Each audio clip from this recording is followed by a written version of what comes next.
Por ejemplo, con Álvaro Escudero, abogado, bienvenido. Muy buenas noches. ¿Qué tal? Buenas noches, José Luis. Y también tenemos la suerte de poder saludar a David Vigario, periodista en el diario El Mundo en Extremadura. David, bienvenido. Muy buenas noches. ¿Qué tal? Muy buenas noches. Bueno, ahora vamos a hablar de esas pruebas, pero lo que ya es indudable es que el próximo 25 de abril, si no me falla la memoria, volveremos a ver al hermano del presidente del gobierno ante la juez. Lo recordábamos hace unos minutos, que lo cierto es que en la primera comparecencia le puso ciertamente contra las cuerdas. Fue aquella comparecencia en la que el hermano del presidente, Pedro Sánchez, fue, por ejemplo, incapaz de determinar cuál era su puesto de trabajo. Claro, es que hemos pasado de meras sospechas, de una crítica quizás moral, de verle dudar, de ver que ni tan siquiera sabía localizar su puesto de trabajo, de no definir exactamente a sus colaboradores. Lo que todos intuíamos durante meses, desde que se abrió la causa el pasado verano, yo creo que por primera vez ya hay pruebas encima de la mesa. Porque es verdad que las declaraciones, que en principio, por cierto, su contexto, sus allegados, incluso su propio abogado parecía o intuía que podía ser un camino de rosas, un simple trámite, se va a acabar convirtiendo, como ya anunciamos aquí, y sobre todo tras este contundente auto y tras las pruebas encontradas por la UCO de esos correos esenciales donde se demuestra, al menos presuntamente, que incluso antes de que se abrieran los sobres de los concursantes y ya había correos donde se mencionaba la palabra hermanísimo, y hay bastante más pruebas, como que él intentara ya alquilar y moverse en algún apartamento en Badajoz antes de realizar el examen y le dijera a la persona al que iba a alquilarle esa vivienda que iba a estar en Badajoz durante varios meses, dándolo por hecho. Esa y otros correos tan definitorios, yo creo que dan un vuelco a la investigación, que ya estaba bastante avanzada.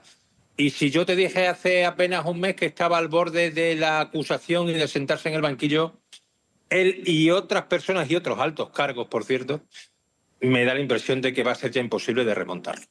El caso es que, además, tras estas nuevas pruebas, que, insisto, vamos a analizar de inmediato con nuestro abogado, con Álvaro, digo que el caso es que ya se le han imputado dos posibles nuevos delitos, ¿verdad? Suma ya, en concreto, 5 posibles delitos el hermano del presidente, ¿no?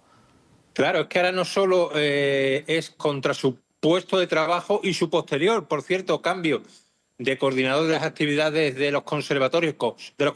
Dicen los directores en uno de los correos, por cierto, único puesto en el mundo en estas condiciones, no solo en España, en el mundo. Nadie coordina 2 conservatorios en el mundo, si para eso ya están los directores, como ellos mismos advierten en ese correo. No hay en el mundo un puesto de trabajo igual. Bueno, pues no solo el de él, sino que el de que luego formaría o intentaba formar a su equipo dentro de la oficina, donde no sabía dónde era, por cierto, la Oficina de Artes Escénicas, se contrató a un asesor de Moncloa. Pero es que esa contratación se venía barruntando, se venía negociando, se venía dando por hecho entre ellos dos, entre David y el asesor de Moncloa, hasta 3 años antes de que se produjera la contratación. Pero es que ya daba la impresión de que estaban trabajando muchos en proyectos de las Diputaciones. Se sacó un concurso, solo se presentó este asesor de Moncloa al puesto y lo ganó. Y por lo tanto, ahí se abre otra causa, se va a abrir otra causa paralela, la creación de un puesto de trabajo ad hoc para una persona que se demuestra que desde 3 años antes incluso ya venían tramando que desde Moncloa se viniera a Extremadura para ayudar al músico y teóricamente jefe de la Oficina de Artes Escénicas, que no se ve ni dónde se ubicaba. De momento, Álvaro, estaríamos hablando de una imputación por tráfico de influencias, malversación, prevaricación y por delitos contra la administración pública y contra la hacienda pública. Llegado el caso eso, entiendo que puede derivar en acusaciones o en peticiones de condena graves. Sí, ten en cuenta, José Luis, que ahora mismo estamos en la fase del procedimiento denominada instrucción, que es donde se está investigando si hay indicios o no de un delito o de varios delitos en este caso. Cuando finalice esta instrucción, esta investigación, la Fiscalía, las acusaciones, determinarán de esos delitos concretos por los que parece que está declarando, sobre cuáles de ellos existen esos indicios para acusar formalmente. Hablabais los dos, tanto Álvaro como David, de los indicios, de los nuevos indicios que efectivamente derivan, por ejemplo, de ese nuevo informe de la UCO en el que aparecen correos como este, David, al que mencionabas, en el que son los dos directores de los conservatorios los que hablan de ese puesto que se crea para coordinarles a ellos dos, y en los que dan por hecho que el puesto ya tiene un destinatario, ya está adjudicado antes de que se resuelva el concurso y está adjudicado a quienes ellos denominan el hermanísimo, ¿verdad? Exactamente. Vamos a ver también las responsabilidades que hay desde el punto de vista, porque estos directores entraron como testigos. Y cuando se les preguntaba a la jueza, y ahí están los vídeos que todos pudimos ver, si tenían conocimiento de quién se iba a presentar, ellos lo negaron. Y sin embargo los correos aparecen. Vamos a ver qué ocurre también con este asunto. Otra reflexión, y tenemos ahí al experto. El gobierno intentaba que las acusaciones populares, tengo oído, vosotros conocéis más de este tema, no presentaran denuncias. Se habló que eran de meros recortes de prensa. La denuncia puede ser así. Pero una cosa es que cómo esté formulada la denuncia, y otra cosa es cómo luego investigue la juez. Y la juez Beatriz Viesma es que no ha dejado un solo resquicio en este asunto. Ha sido fundamental, y su empeño, el de la UCO, a través de sus autos y sus instancias, está poniendo luz en este caso que en principio es verdad, podían ser fotocopias de prensa no bien valorada, por decirlo suavemente, lo que decía la parte de la defensa. Recortes de periódicos de prensa de ultraderecha. Pero a mí también se abre otro debate. Oye, si se quitan las acusaciones particulares que puedan presentar denuncias, ¿dónde estaríamos? Quizás como durante estos años, desde el 2017 al 2024-25, es decir, sin enterarnos de lo que ocurría ahí dentro. Claro, lo dejo para la reflexión. Claro, es que además esa es muy interesante, porque esa figura, la de la acusación popular, es la que el gobierno ha pretendido eliminar, y de haber salido adelante, es verdad que parece que no encuentra los apoyos suficientes en el Congreso para sacar adelante esa reforma, pero de haber salido adelante esa reforma habría interrumpido casos, investigaciones, no solo que no lo hubiéramos conocido, David, sino que habría interrumpido investigaciones, Álvaro, como esta de la que estamos hablando, del hermano del presidente, ¿no? Sí, es que además, José Luis, es una medida absolutamente antidemocrática. O sea, es que podemos tildarla como medida antidemocrática. Al final estás intentando coartar la libertad de los ciudadanos para participar en la administración de justicia, en este caso mediante una figura que es la acusación popular. ¿Por qué vas a limitar eso? Lógicamente la respuesta la intuimos todos, ¿no? Pues como ha dicho el compañero, para intentar hacer lo que ellos quieren hacer sin que luego pueda haber consecuencias, o por lo menos reducir las posibilidades de que haya consecuencias. Para mí habría sido algo muy grave que eso hubiese salido adelante. Bueno, volvemos, una vez hecha esta reflexión interesante, David, volvemos a las pruebas o a los indicios. Hemos visto este correo de los directores del conservatorio, de los dos directores del conservatorio, en el que hablan del hermanísimo y dan por hecho que la plaza de alta dirección está adjudicada para él. Hay también algunos mensajes del propio David Sánchez que se incluyen en ese informe de la Guardia Civil, en los que, como nos decía David, pide ya, antes de que se adjudique la plaza de alta dirección, lo que está solicitando es alojamiento permanente en Badajoz, que iba a ser él ya sabía que iba a ser su ciudad de destino. ¿Qué carga probatoria tienen este tipo de mensajes, Álvaro? Aquí tenemos que distinguir, José Luis, el concepto de indicio del concepto de prueba. En esta fase de instrucción de la que hablaba, en la que se está investigando si existen indicios, el concepto de indicio es, vamos a llamarlo, un poco más vago que el concepto de prueba. Ahora lo que se trata es de encontrar esos indicios para llevar a juicio, es decir, para saber si se puede acusar o no se puede acusar a esta persona. Pero que existan indicios no necesariamente significa que esos indicios luego sean considerados como prueba suficiente para condenar a una persona. De hecho, pasa muchísimas veces que con unos indicios un caso judicial llega a juicio y el juzgado de lo penal o la audiencia provincial o el tribunal competente que juzgue dicta una sentencia absolutoria, porque ha considerado quizá que esos indicios no tienen la fuerza probatoria suficiente para imponer una condena. Podría llegar a pasar eso. En el caso de David Sánchez, que es el que estamos analizando, son ya varios los indicios que más o menos se van acumulando, hasta el punto de que, como decíamos, se han ampliado los delitos por los que se le ha imputado. En todo caso, nos decía David, parece difícil, era su impresión, que pueda evitar el banquillo. Estás, como recordabas muy bien, Álvaro, estamos todavía en la fase de instrucción, pero esta acumulación, al menos de indicios, sí que parece que apuntan hacia que se tendrá que sentar en el banquillo. Yo creo que sí, yo creo que al final existen suficientes indicios como para que se pueda acusar a esta persona. Incluso, ya una vez que en la fase de juicio oral, existe lo que se llama prueba indiciaria. La prueba indiciaria es, para que nos entiendan, es cuando existen un cúmulo de indicios lo suficientemente sólidos, se puede llegar a considerar que es prueba suficiente, aunque no sea una prueba como tal directa sobre los hechos, pero un cúmulo de indicios se puede llegar a considerar prueba indiciaria y hay muchas condenas que se imponen basadas en prueba indiciaria, o sea que incluso en juicio podría llegar a condenarse por esa acumulación de... Claro, hay que recordar también que lo que se investiga es eso, si el puesto de alta dirección se creó para él. Pero ¿qué responsabilidad tendría él desde el punto de vista legal? Que es en parte, por ejemplo, lo que defiende la defensa del propio hermano del presidente. ¿Cuál sería su responsabilidad, incluso en el caso de que se hubiera creado el puesto para él, si él demuestra, o puede llegar a demostrar, que no conocía que se había creado ex profeso para él? La responsabilidad sería, nos lo apuntaba también David, de quien crea ese puesto ad hoc, pero también de quien lo recibe, de quien se aprovecha de esa artimaña para crear ex profeso un cargo público. Mi opinión jurídica es que si no consigue él demostrar que él tenía absoluto desconocimiento, se le puede considerar autor o cooperador necesario. El cooperador necesario, al fin y al cabo, va a tener la misma condena que el autor, con lo cual, a efectos prácticos, viene a ser lo mismo. Ahora bien, si él consigue demostrar que no, o sea, que no sabía, que desconocía absolutamente en todos los términos, que ese puesto se había creado ad hoc para él, bueno, pues podría llegar en ese delito incluso a librarse de responsabilidad penal. Pero, como todo, se tendrá que ver en el juicio. Y la sentencia tendrá que estar basada en las pruebas. David, recuérdanos, sigue David Sánchez Pérez Castejón, sigue residiendo, renunció a esa plaza, no sé si sigue residiendo en Extremadura o ya no.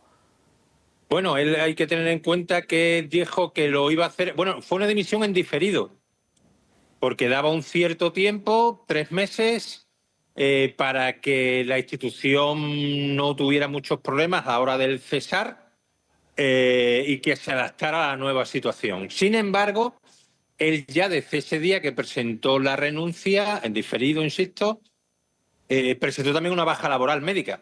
Es decir, él no ha vuelto a ir a trabajar oficialmente a donde estamos viendo ahora, a la sede de la Diputación de Badajoz, aunque ya sabéis que ahí había también mucha polémica, donde estaba el despacho, donde no estaba, le crearon 1 o 2.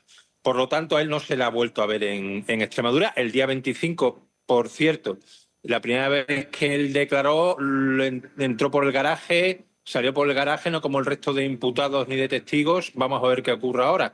Vamos a ver qué ocurre ahora, porque va a volver a tener que hacer el presunto paseillo que no lo hizo en la vez anterior para evitar la pena del telediario. Yo te lanzo otra pregunta, José Luis, ya sé que vamos mal de tiempo, pero aquí también debe haber responsabilidades políticas, o deberían. Primero, porque hay imputados hasta 9 personas. La mayoría de ellos altos cargos funcionarios de la Diputación de Badajoz. Pero el presidente de la Diputación de Badajoz es el secretario general actual del Partido Socialista de Extremadura. Por lo tanto, algo tendrá de decir. Siempre se ha negado todo. Esto era todo un proceso limpio, se demostrará. Ha sido toda una trama de la ultraderecha contra el hermano del presidente del gobierno, de acuerdo, y estamos en una fase de instrucción, como bien comenta nuestro experto, pero llegados a este punto y con las pruebas que están encima de la mesa, algo tendrá que decir el secretario general del Partido Socialista en Extremadura, que por cierto, 24 horas después todavía no le hemos escuchado ningún argumento sobre este caso. Vamos a ver el futuro, que yo creo que también va a ser complicado, del presidente de la Diputación de Badajoz, que, insisto, Miguel Ángel Gallardo es el secretario general del Partido Socialista en Extremadura después de ganar 2 primarias consecutivas en Extremadura en los últimos meses. Responsabilidad política. No pides poco, querido David, no pides poco. Somos muy antiguos, Luis, ya somos mayores. Somos mayores. Volviendo a la parte jurídica y para terminar, Álvaro, esto que nos contaba ahora David, el hecho de que haya renunciado en diferido, como explicaba, a esa plaza, a ese puesto de alta dirección, entiendo que desde el punto de vista jurídico, en el caso que nos ocupa, en la instrucción, no tiene ningún valor, no aporta nada, ¿no? No aporta absolutamente absolutamente nada porque al final si se había cometido el delito ya estaba cometido y por el hecho de renunciar de la forma que sea no deja de cometerse. El delito estaría ya consumado en cualquier caso. Pues Álvaro, gracias por estar con nosotros, por ayudarnos a entender un poco mejor también, digamos, en qué momento procesal nos encontramos. Nos decías, va a tener prácticamente imposible evitar sentarse en el banquillo el hermano del presidente, que nos decías, claro, David, el próximo día 25, esta vez sí que ya no va a poder evitar el paseillo, ¿no? Él pidió, su abogado pidió en este caso, Emilio Cortés, que pudieran acceder por el garaje, entrar y salir. Así ocurrió. Desde el juzgado se le dio permiso por la enorme expectación que se había levantado. También por, decía, el riesgo de seguridad.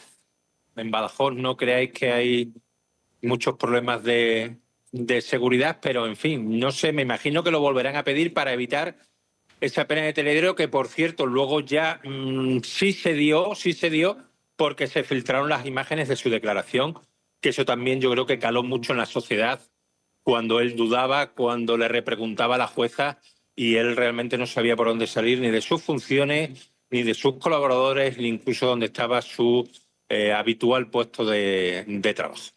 Bueno, es que aquella declaración fue demoledora, efectivamente, en el momento en el que le preguntaba, Claro. pero ¿cuál es la dirección de artes escénicas? ¿A qué se ocupa? Y digo, pues decía, ¿Dónde está la su dirección despacho? de artes escénicas se dedica a las artes escénicas. Por cierto, una curiosidad más, y te dejamos ya, te lo prometo, David. ¿Qué fue de aquel despacho que creo recordar, además, que nos contaste también aquí en 13, en alguna ocasión, que se montó a toda prisa para dar la apariencia de que era el que ocupaba el hermano del presidente? Así es, así es. Ese despacho se monta justo varios días después de que en Manos Limpias presente la denuncia, que luego se convierte en querella. Y donde se especificaba, porque había ya informaciones como la nuestra, la del diario El Mundo, que no tenía un despacho físico donde ir. Un jefe de gabinete de artes escénicas no tenía un despacho. Entonces se le habilita uno muy cerquita de las imágenes que habéis mostrado, pero en una calle posterior, en la Plaza de España de Badajoz, a toda prisa, y donde está el colaborador ya de Moncloa, que entra a trabajar a inicios, en los primeros días de enero del año 2024, y que le sirve un poco de asesor y de colaborador en este tipo de trabajo. Acuérdate que también se abrió una investigación por presunto delito fiscal, por tributar en Portugal, por presunto enriquecimiento. Eso es verdad que no ha prosperado, y lo que la juez se centra es pues en estas cosas que podrían tener en principio una responsabilidad, ya insisto, quizás ética, pero que luego se ha demostrado, o presuntamente se viene demostrando, según los indicios y según el informe de la UCO, que la plaza supuestamente estaba dada a dedo. ¿Por qué estaba dada a dedo? ¿Se enteró él por Google, estando en San Petersburgo, de esa oferta en Badajoz? Pues cada vez esa teoría parece derrumbarse. Vamos a ver lo que ocurre. Pero aquel despacho sigue allí, pero no está ocupado. Por cierto, la Diputación de Badajoz dijo que iba a sacar ese concurso, el actual puesto que lo ocupaba, el de jefe de artes escénicas, a concurso. Otra vez, de nuevo, de forma, dijéramos, ya oficial. Pero todavía no lo he hecho. Todavía no lo he hecho. El despacho sigue allí sin ocupar. Querido David, lo dicho, David Vigario, corresponsal de El Mundo en Extremadura, te envío un fuerte abrazo. Hasta pronto. Y Álvaro Escudero, abogado, gracias por estar con nosotros. Fuerte abrazo.